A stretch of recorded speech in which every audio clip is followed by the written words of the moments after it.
Progressive presents Adjusting to the Suburbs. I never thought about space in my cramped apartment, but in this house, all I see is empty space. The sofa and ottoman look like tiny islands in a sea of hardwood floors. I could get 2 ottomans in the living room, but then I'd need another sofa. I could tell people I'm into minimalism.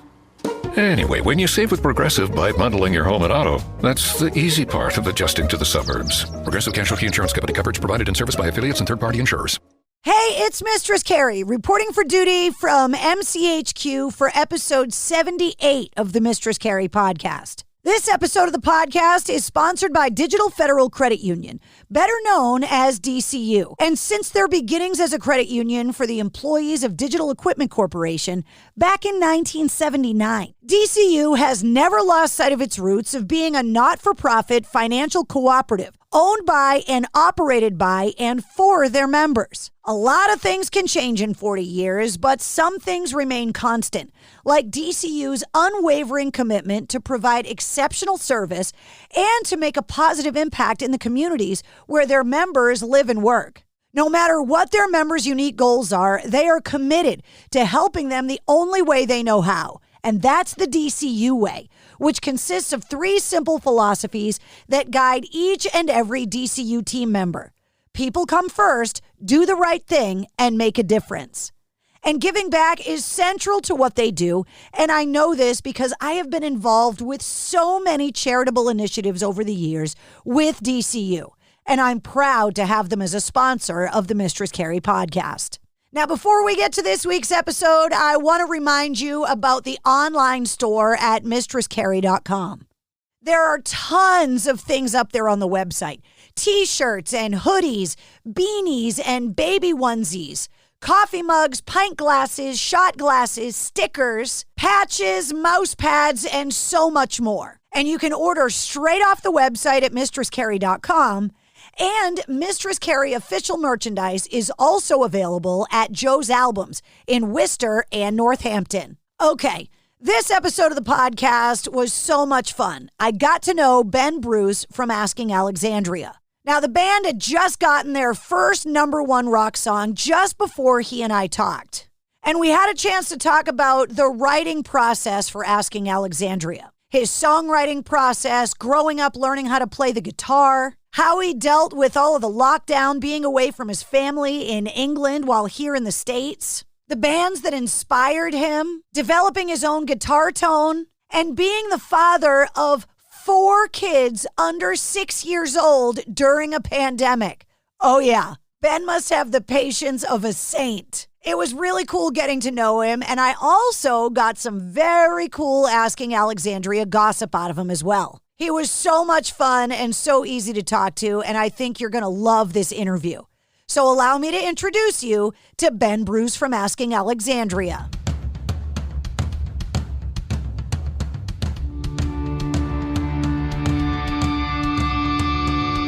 Hey, what's up? This is Sully from Godsmack. Strap on those boots, baby, because you are now in the trenches of the war room with the one and only Mistress Carrie right here on the Mistress Carrie podcast. What's up? This is Joe Rogan, and you're listening to Mistress Carrie. Her hair so lovely, pretty eyes. Hey, this is Brent from Shinedown, and you're listening to Mistress Carrie. Hey, Carrie, go put your bra on, girl. Hey, this is Steven Tyler, and you be listening to the baddest bitch in Boston, Mistress Carrie. What's up? This is Aaron from Stain, and you're listening to Mistress Carrie. Hi, everybody. This is Dave Grohl from the Foo Fighters, and you're listening to the one, the only Mistress Carrie. Hey, this is David from the band Disturbed, and you're listening to the baddest bitch in Boston, Mistress Carrie. Hi, Bruce Dickinson here from Iron Maiden. Yes, indeed, Miss Whiplash herself, Mistress Carrie, is here to unchain your brain. Hi, this is Flea from the Red Hot Chili Peppers. You're listening to Mistress Carrie. This is Dennis Leary. You are listening to my favorite, Mistress Carrie. Hey, this is Corey from Stone Sour, and you have the privilege of listening to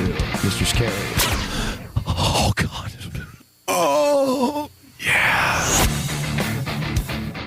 Hello. Hello.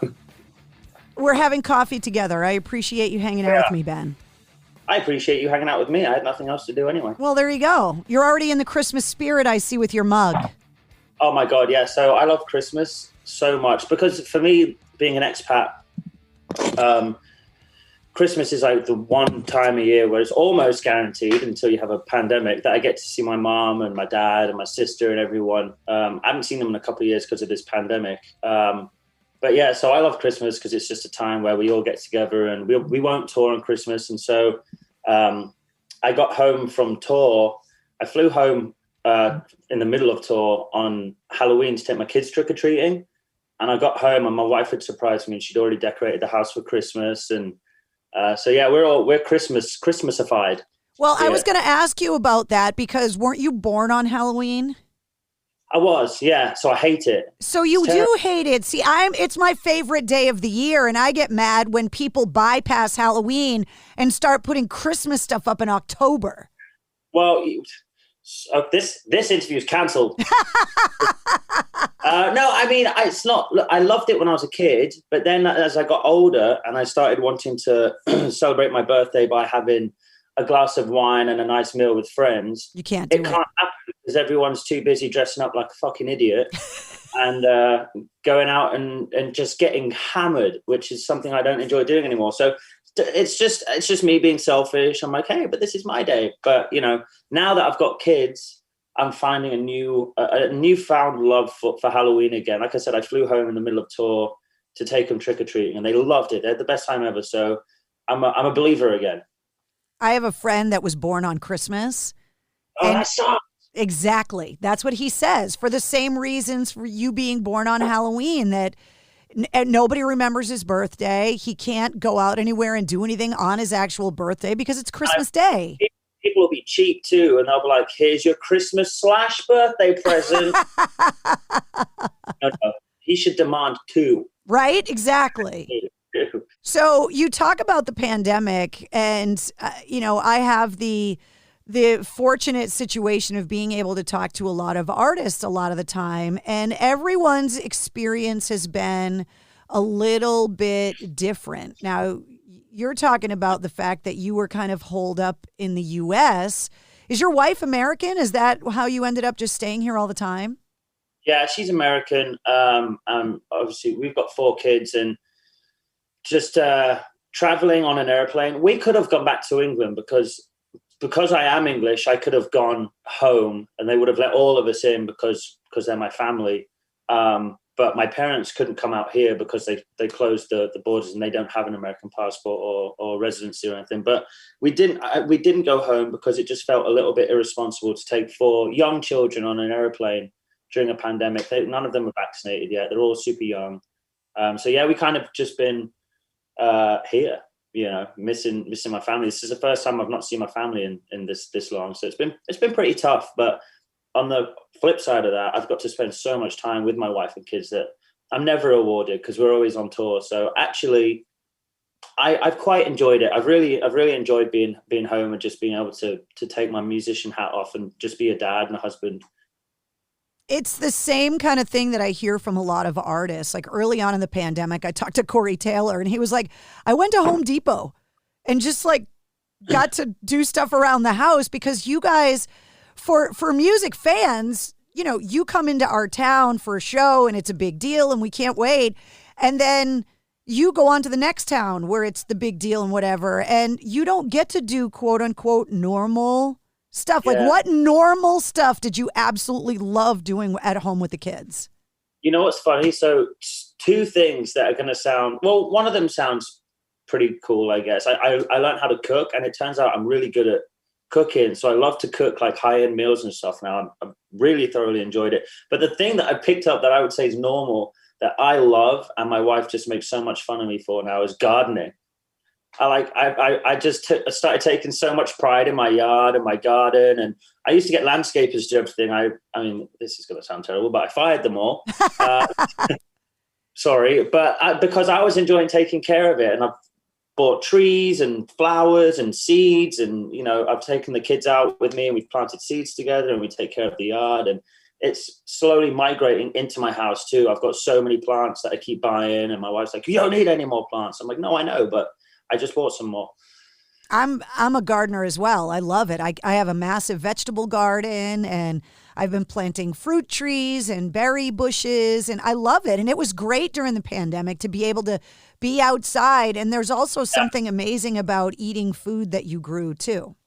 Yeah, so that's another thing that once I found this love for that, and just looking at the state of the world and thinking someone's going to hit the big red button at some point soon, I was like, I want to start growing my own food and vegetables, fruits and vegetables and such. And so me and my wife have bought a huge lot of land. We've bought acreage that we hope to build our sort of forever home on one day. And it's got enough space for us to grow all our own food and have our own water supply and all that good stuff. I've been a doomsday prepper for years, and everybody used to tell me how paranoid I was and how crazy I was. And then literally within a few weeks of the pandemic, people started apologizing to me. It's crazy, isn't it? Because I'm not a doomsday prepper. I don't think if doomsday's around the corner, I mean, take me out with it. I don't want to be a sole survivor. But I do, what it has made me realize is how reliant we are upon everything. Right. Do you know what I mean? Like, you couldn't even buy bog roll to wipe your ass during the pandemic for months. It's like, how are we this reliant on things? And you don't really think about, well, it takes trucks to get from one place to another and people to do this. And so for me, it was a bit of an eye opener, which is why I do want to start sort of growing my own food. And I'm not going to lie, I did buy like those straws that you can drink out of like a toilet with and all that stuff. Do you know what I mean? So I was like, but that's good stuff to have. Yeah, and so I've got a bunch of dehydrated food that I'm sure tastes like dehydrated food, but that mainly was more because we moved to Charleston, South Carolina, and I don't know if anyone told you this, but there's tornadoes and hurricanes here. We didn't know. So now we have stuff. Well, I'm an East Coast person as well. I was born and raised in Boston. So, I love Boston. It's one of my favorite cities in America. Well, I would think because you're British that it is a little bit of making you feel like home, right? It is. And that's why I moved to Charleston, because Charleston was founded by the Brits too. So like all the cobbled streets were laid down by the Brits when we came over here, and Charleston was named after King Charles. And it's very similar to Boston, just less loud. Yeah. What do you mean? The city or the people? Both. When you're working on your house and you're with the kids, and are the kids aware of what dad does? Because I love hearing stories about tattooed musicians that everyone thinks is so cool, except their own kids. Their own kids never think they're cool. My kids think I'm really cool, but they're the only ones, to be fair. So I'm not a particularly cool musician, but to them I am. And they'll see pictures of like rock stars doing their thing. They'll see like a video of the Rolling Stones on television or something, and they'll be like, "Oh, look, it's a rock star like Dad." And I'm like, oh, it's so nice to be compared to the Rolling Stones. It's only you that does that, but thanks. And my son's got like fake tattoos all on his arms, and he'll come into my office when I'm recording and writing, and he'll stand on that table behind me and he'll just strum and headbang. And my youngest son has drumsticks, and he's like, da da da. They think it's the coolest. So I'm sure they won't at some point, but I'm enjoying it while they do. Does music run in your family? Do your parents have musical ability? Yeah, so my dad's a blues musician, and on my mum's side of the family, her great uncle was was a gentleman. He's passed away now. Obviously, he's called Harry Mortimer. He was a very famous brass band conductor in England, and he was actually awarded an OBE by the Queen of England, which is just a step before knighthood. So Elton John and that got Sir. He didn't get to Sir, but he was awarded an OBE from the Queen of England for his services to the music industry. So it does run in the family. That's pretty amazing. Yeah, it's good. So I'm hoping, well, I'm not hoping that my kids follow in my footsteps, but at least that they have a passion for it. So when you were growing up, what was the music you were listening to in the house? What did you get exposed to first? Was it that kind of music? So my grandma also played piano a lot too. So when I was really young, I used to go and stay with my grandparents a lot. We were just so close. Even from at the age of 2, my mum would leave me there for weeks, not because she didn't want to watch me, but just because I love my grandparents so much. And so I'd ask to go. And my grandma listened to, it was her family that was Harry Mortimer. So she introduced me to that. She played a lot of classical music. So I brought up on that in her house. And then my parents are divorced. So my dad, like I said, is a blues musician. So he introduced me to like B.B. King and Eric Clapton and Gary Moore and all these fantastic blues musicians. And then my stepdad is like a rock and metalhead. So he introduced me to like Deep Purple and Pink Floyd and all this stuff. So I grew up quite literally listening to such a huge spectrum of music that it's followed on through now. Like I love everything. I love country music, classical, blues, pop, rock, metal. And I think that's what I feel like in Asking Alexandria, you can hear all those influences too, which for some people it's been like, well, why is Asking sound like this? And it's like, well, because I love all this music. And so I find it really hard to concentrate when I'm writing a record. Just so much stuff's coming at me and into my brain. But yeah, I grew up just absolutely loving music. And from such a young age too, my dad knew, my parents knew. So my dad bought all kinds of recording equipment and drum kits and guitars and all this stuff so he could record me as a kid. So he's got recordings of mine from when I'm like, I don't know, 8 years old, 9 years old, all the way through until I left home, which is kind of cool. It's really crazy how at such a young age you can show proficiency with something. And I say that because my parents bought me a tape recorder and it had a handle on it and you could put a cassette in it and you plugged a microphone into it. And I used to go around and interview people when I was a kid. No way. That's all. So sometimes you just know. Yeah, you know, that's what I'm saying. It's crazy.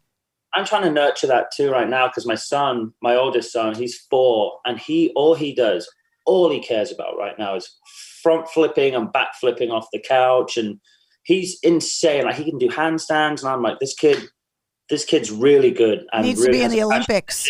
Exactly. So we've just put him in gymnastics classes, and he went to his first one last week, and the guy was like, this is insane. This kid's like doing things that an 8-year-old should be starting to learn, and he's 4. So I'm just going to nurture whatever my kids show me that they're interested in, much like that. You know, it's important because you people know. Yeah. Wait, so your oldest is 4 and you have... My oldest son is 4. My oldest daughter is 5. You've got 4 kids under 5 in the house right now? I do, yeah. 6 if you ask my wife, but I'm way over 5. She's a liar. I mean, no wonder you were outside trying to find a tranquil place to do some gardening during the pandemic.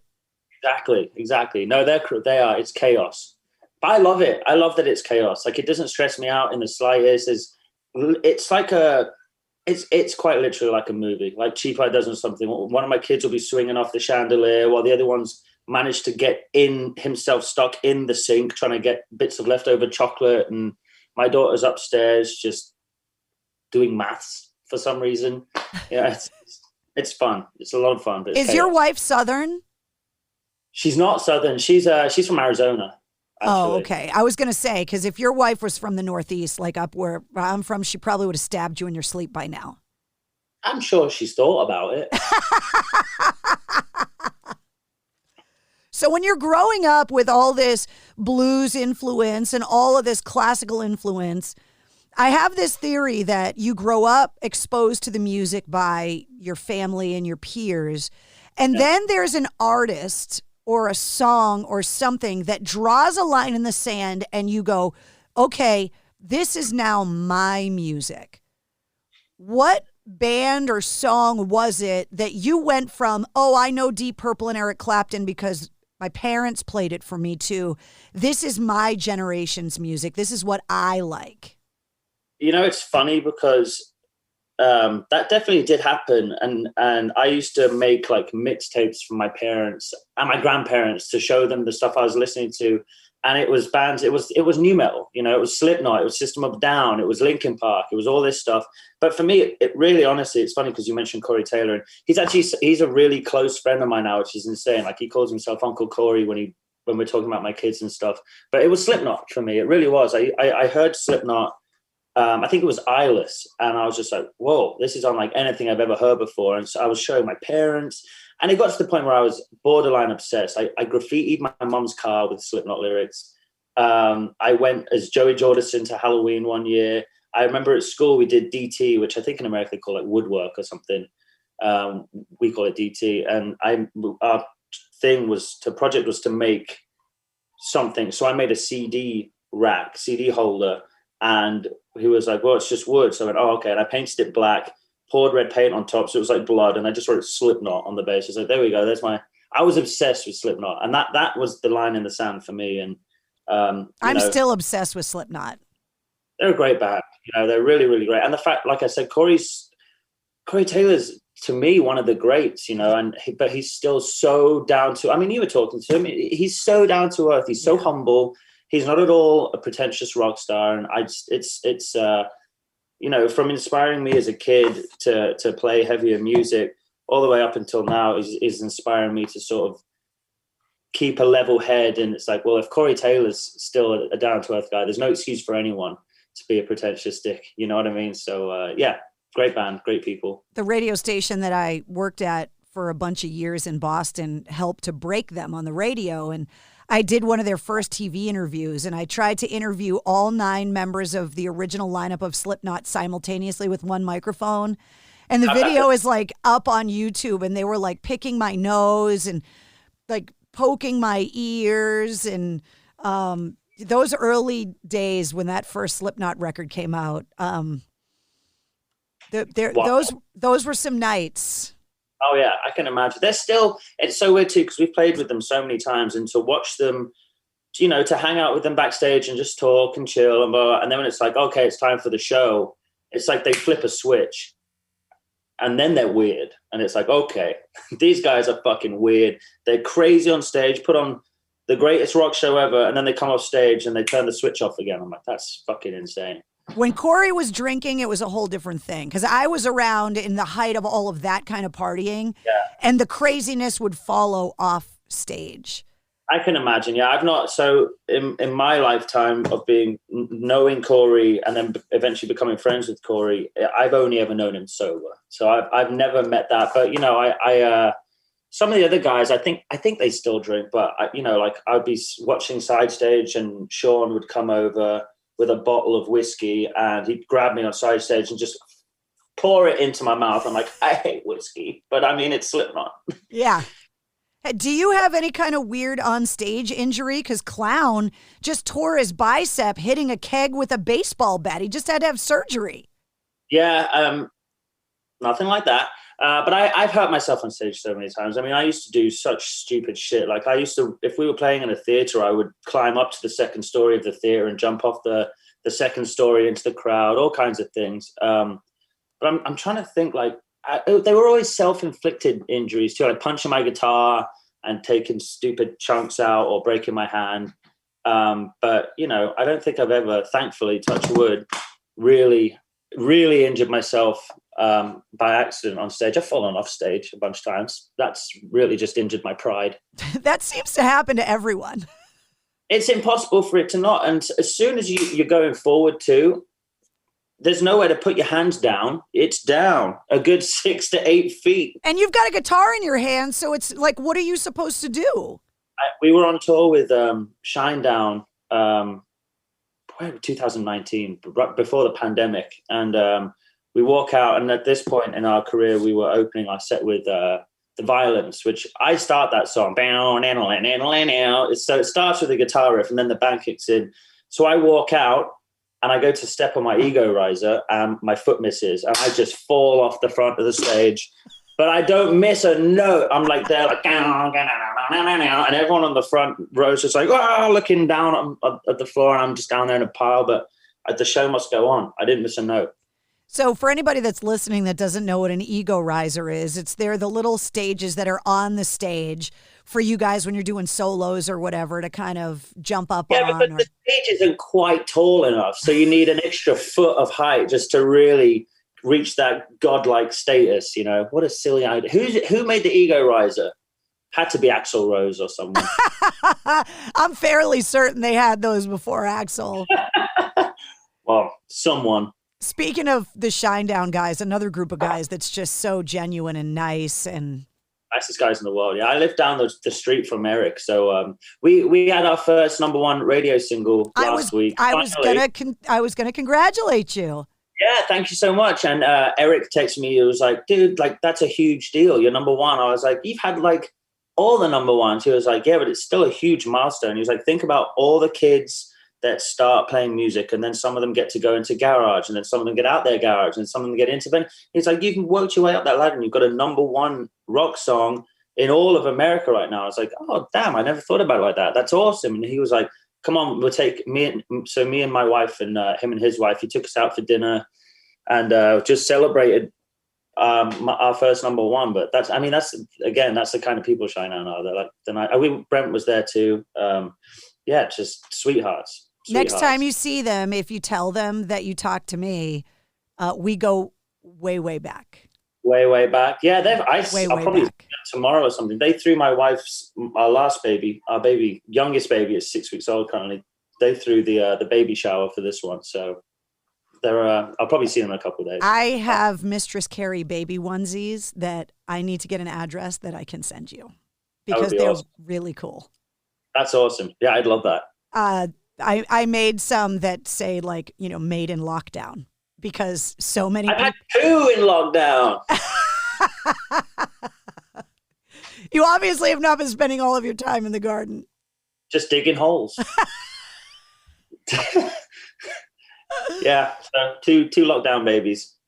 When I talk to artists about being in a band, especially for as long as, you just said your first #1 song, but that doesn't mean Asking Alexandria is a new band. You guys have been around for a while.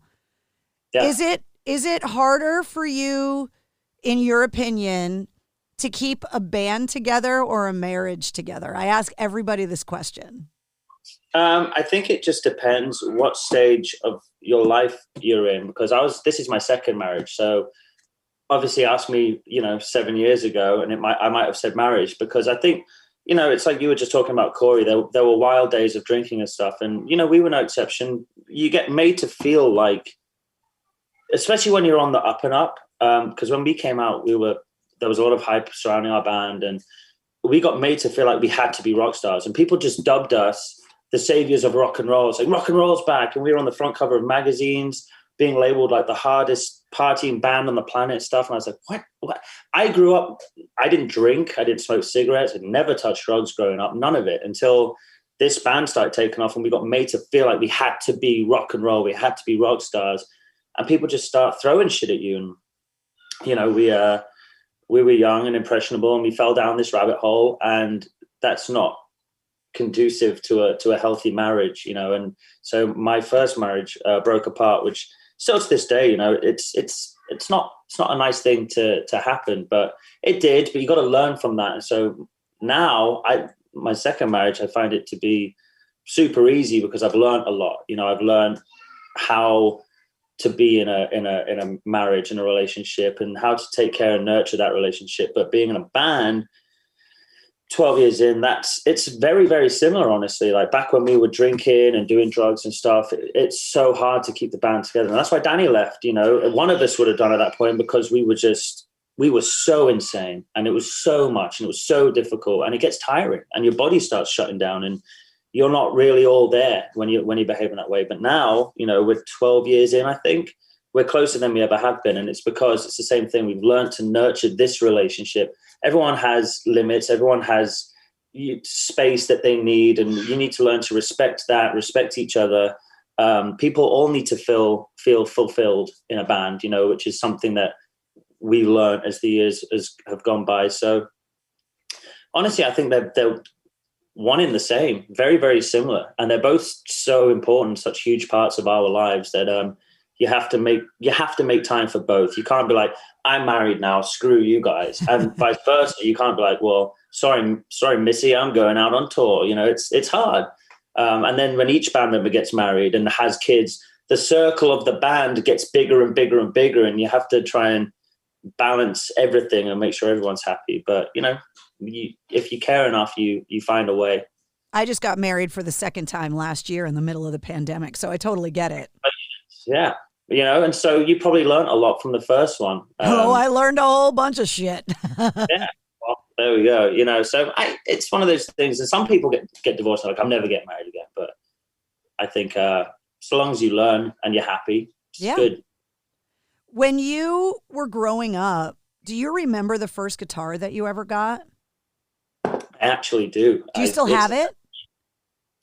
No, I don't, because when I was super young, I was madly in love with another girl, and her little brother wanted to learn to play guitar, so I gave it to him. I know, and I don't even think. Well, I don't know, because I don't know. Maybe he's a famous musician now. I don't know. Maybe he still plays. I have no idea. But it was a Yamaha EG 112, and it was black with a white pickguard, and it came with a little Yamaha practice amp. And I remember the amp had a little red button on it that when you pushed it, I thought I was Jimi Hendrix. It made the amp. It was the distortion button. And I didn't know that at the time. I was just like, this is the awesome red button that makes me sound good no matter what I do. And I know now that that's not the case, but it's still how I play guitar. So, yeah, I remember it. I remember sticking stickers on it. I remember printing like Blink-182 logos and Slipknot logos and all this stuff and taping them onto it. And then I remember taking those off and having my mom paint it for me. Like, that guitar was cool. Piece of garbage, but it was my first guitar and I loved it. What did you learn how to play first? First thing I learned how to play was the James Bond theme tune, because I got the guitar. Such a British answer. It's the best British answer ever. I mean, that's it's said it. It's in the rule book. If you're English and you get an instrument, you have to learn the James Bond theme tune, just in case one day I get asked to do it. They asked Billie Eilish to do it. Why not me? But yeah, no, my dad took it out of the case and I put it on. I pushed the red button. I was like, blah, blah, blah, blah. And I was like, ooh. And he was like, let's figure this out. He'd never touched the guitar before. And he went, bow, bow, bow, bow, bow, bow, bow, bow, bow, bow, bow, bow, bow. And he was like, okay, that's how that works. And he figured out the James Bond theme tune, down, digga, down, down, down, down, down, down, digga, down, down, down, down, down. And he taught it to me, even though he'd never touched the guitar before. And yeah, that's where it all began. I'm fortunate enough to have been able to speak to a lot of guitar players. And obviously, since the loss of Eddie Van Halen, it's like the entire guitar community kind of reeling from the loss of a pillar in the genre. Can you talk to me about guitar tone and where you think your guitar tone comes from? For me, it's still an ongoing journey. It's so difficult because there's a lot of great players in the world. There's so many great players, and I think a lot of it comes down to being a distinctive player. A lot of it comes down to that tone, and I think for a singer, it's a lot easier for people to know who you are because they recognize your voice. They recognize that sound, whether it's Danny or Corey Taylor or Freddie Mercury or, that you hear a voice or Adele and you go, oh, that's Adele. The voice. For a guitarist, I think it's a lot more difficult. But there are guitarists out there who, in my opinion, they make their guitars their voice. So as soon as Slash starts playing, so that's Slash playing. Or as soon as, even more recently, since the Gates, Brian from Avenged Sevenfold, as soon as he starts playing, I'm like, that's Brian. He has a sound. Dimebag Darrell was the same way. And for me, I really want that. And I think because of my upbringing, listening to so many different kinds of music, it's been harder for me to find a distinct sound, or at least to me anyway. A lot of people hear my playing and go, oh, that's Ben Bruce playing, which I think is really cool. But I don't think I'm there yet. I'm still on my journey to find my tone. And I think our new album, See What's on the Inside, I've gotten so much closer to it and to finding my sound and my style and my tone. But that's largely down to the fact that I think I've grown up in an era, or been in a career band in an era where technology is starting to take over. And I think that sucked the life out of it, honestly. And you get these plugins and everyone has the same plugins and everyone starts to sound the same. It's digitized and you go on stage and you're using Axe effects. And I think that's made it very difficult for modern day musicians to find their tone, find their sound. So on our new album, See What's on the Inside, we said, no, we're not doing any of that. And we went back to old school heads and cabs and pedals. And we spent a long time honing in on tones and stuff. And so I think I'm closer than ever now than I have been, because I've denounced modern like plugins and stuff, and I've gone back to the old way. So I have to figure out myself how to make things sound cool. And I think that's so important. And a lot of it comes down to the guitars you play too, I think.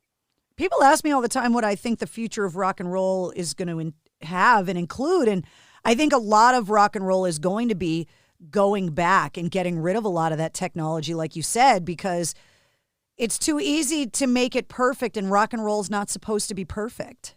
And that's something people need to realize too. When I go into a studio, it's like, okay, play that bit again. Why? That take was awesome. Yeah, but it was slightly out here, or you missed this note here. And I'm like, what do you go listen to Mark Knopfler play? Go listen to the guitar solo of Sultans of Swing. Like, you hear how many missed notes there are, but that's what makes it beautiful. Go listen to Sweet Child of Mine or Stairway to Heaven, any of the biggest guitar songs in the world. It's like, there's a mistake, but that's what makes that take magic, you know? And I think a lot of people don't partake in that anymore. It has to be perfect, it has to be to the grid. I think that's sad. And if I'm being completely honest too, I think a lot of bands that I grew up listening to have fallen into that trap too and lost some of that too. You know, like if I listen to modern day Slipknot, I'm like, this is so good. It's still Slipknot, but there's a charm that's missing. And I think it's because back in the day, I don't even think they were using a click track or anything. It was just, and it was chaos, but now it's orchestrated chaos. And I think that takes away, and we're guilty of it too, you know, and I think we're trying to step backwards a little bit and get rid of some of that. And it's like, well, if the take felt right, it's right, even if it's wrong, if that makes sense. Yeah, no, it totally makes sense. When you go in the studio and you're writing music, what are you bringing riffs in? Are you bringing song ideas? How does Asking Alexandria kind of put a song together? What's your process? I normally start the process for the last album, this room here. I normally sit. I've already started writing the next one. I was in here last night until like 11 p.m. writing two. I wrote two songs, but it tends to start with a guitar riff. And normally when we go into the studio, I will bring like complete songs in, and people will listen and go, "This could be better," or "This could be better." And we tend to pick songs apart and rebuild them in the studio together. But I don't like going into the studio with nothing. I can't do that. I don't enjoy it. It's too stressful because then everyone's sat around me looking at me going, okay, what's your idea? And I'm like, I don't necessarily have one right now. So I like to be prepared when I go into the studio. One of the reasons I am not a songwriter, underneath the fact that I can't write songs, is that writing a song seems to me to be so personal, right? So you're in that room in your house and you come up with these ideas late night when it's finally quiet and all the kids are in bed. And then you go in a room with your band. And they don't like it. Yes! Talk to me about that. I can't imagine that. It's taken a long time for me to get over that, but it can be hard. It's so hard to not take it personally and for you not to be like, well, fuck you, dude. Like, where's your song then? That would be me. Yeah. So it did hurt my feelings for a long time. So it got to the point where it'd be like, well, I'm just going to go into the studio and record these songs, and then they can fly in and record over them. That way, there's no arguing, and I don't have to have my feelings hurt. But you know, that's not good. And it comes back to what we were saying earlier about the relationship and everyone needing to feel fulfilled and stuff. And so that just doesn't really work out. So now I just have to embrace it and have to realize, look, maybe they're right, because if they're hearing this and going, well, I don't like this, maybe when we release it to the world that people won't like it either. And it's not personal because music's subjective, you know, and that's the beautiful part of it. And I've learned over the years, albums come out and I'm like, this album's awesome. But if I go back and listen to the initial idea, very rarely is it exactly the same. And so I just have to think about that. It's like, well, the changes happen, and that makes it better. And that's part of what makes Asking Alexandria instead of Ben Bruce. Talk to me about, I ask every artist this question, and I love the answers. There's obviously no wrong answer. Because I'm not a songwriter, the art and craft of songwriting to me seems so foreign. Can you give me an example or two, however many, of a song from a songwriter's perspective that you think is a perfect example of songwriting? Something that's so good in the craft that you covet it, that you wish you wrote it. And it doesn't matter the genre, the artist, anything. Oh, there's a million. Like I hear so many songs. I'm like, this is ridiculous. Like there's a country artist out right now called Luke Combs, and I listen to his songs, and a lot of people like Cam, the rhythm guitarist in my band, he'll walk onto the bus, I'm listening to it, and he'll go, oh, Ben's listening to his country music again.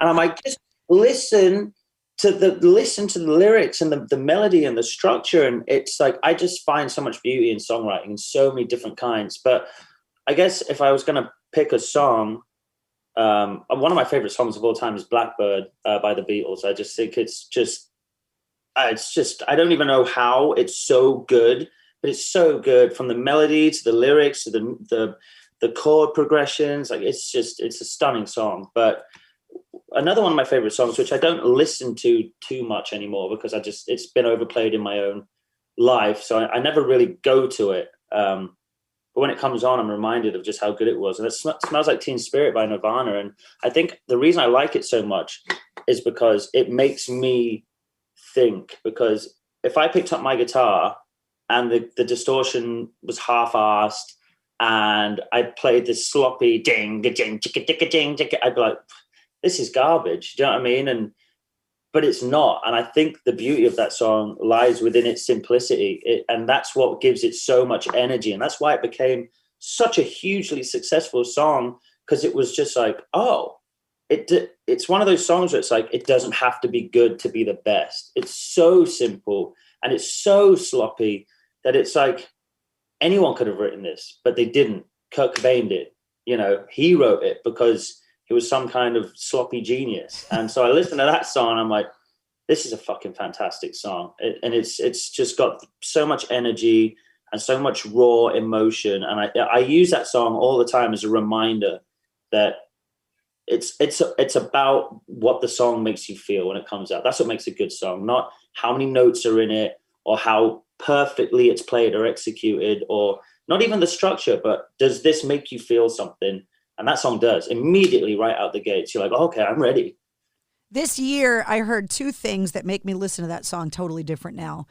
Dave Grohl, on his From Cradle to Stage docuseries that he did, talked about how he ripped the drum riff off from the Gap Band.